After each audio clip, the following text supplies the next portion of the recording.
Oh, I'm like dear. the battery. Did you notice that? No, I just saw it. Let's just do it. So And then maybe it'll fall off.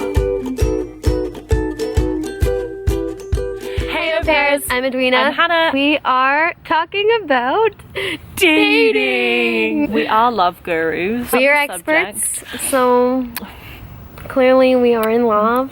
Do not kiss me. But we've been asked specifically to make a video about how dating, how Works. easy, yeah, How dating works in Paris. and how easy it is. We've got a few Got tips. a few tips.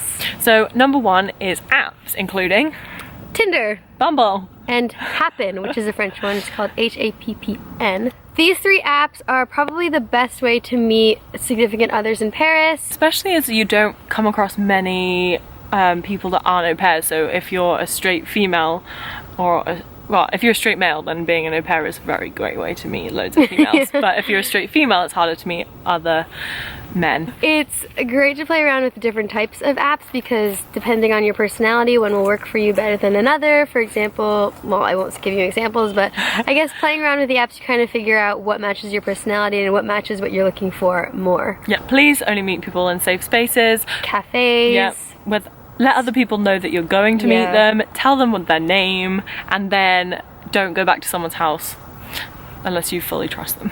And have met a couple times. Not just, we're not parenting you, we're just saying like, Yeah, these just are be the careful. ways to feel safe.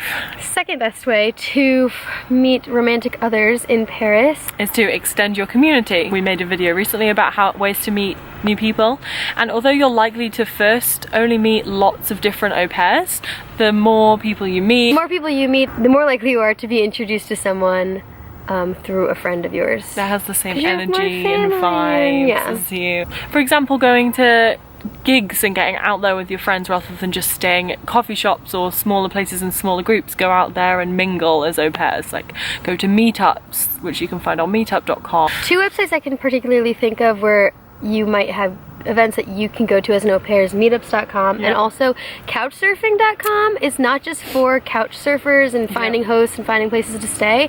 They actually have community events on the website where people get together and you can meet people. That's a great one as well because it's an easier way to meet expats rather than just a lot of au pairs. Third way to meet significant others, I think, is to have a consistent activity you're going to.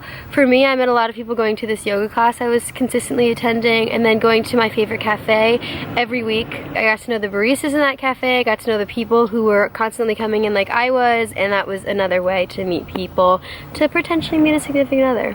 And the final way is, so going to a bar is a great way to meet people because after a few hours and a few drinks, everyone starts chatting to each other and you'll be surprised by the amount of cool people you might not have talked to at the beginning of the night.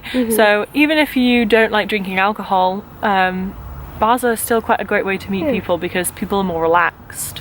Yeah, don't be afraid to go to the bar and read a book and make it, you know, just... And have a coffee or... It's not something that I'm great at, but I know so many au pairs who just had their local bar. It was usually like an English pub, and they would sit at the bar and just like meet people and start conversations, and it was a great way. I actually did meet a couple people that way. Yeah, me too. And like just the way you chat to people next to you or you get to know the bartender is a great way to meet people. So I guess we'll close off this video with the stories of how we met our significant others, or ex-significant others in my case. I was like, oh, you're dating? I randomly bumped into my boyfriend in a bookshop and we got talking, and it was a very long story, but we ended up going for coffee and being friends for about 5 months, and then we struck up a relationship. So But you ended up, it was like a combination of two of the things we talked about, because you met at a place that you went to, expecting, and then you also knew a mutual person through Tinder randomly. Through Facebook. Oh, through Facebook randomly. Yeah. So it was a long, confusing story, but ultimately just by going to the same places week in, week out with the same kind of people, I met lots more people. And for me, I actually met an ex-significant other of mine because I was solo traveling, and so from Paris I was in Barcelona and then was in a hostel there, and ended up meeting someone who also lived in Paris. So then when I got back to Paris, we hit it off and started dating, and we actually lived in the same arrondissement, weirdly enough. Weird. So solo traveling is definitely a great one because it may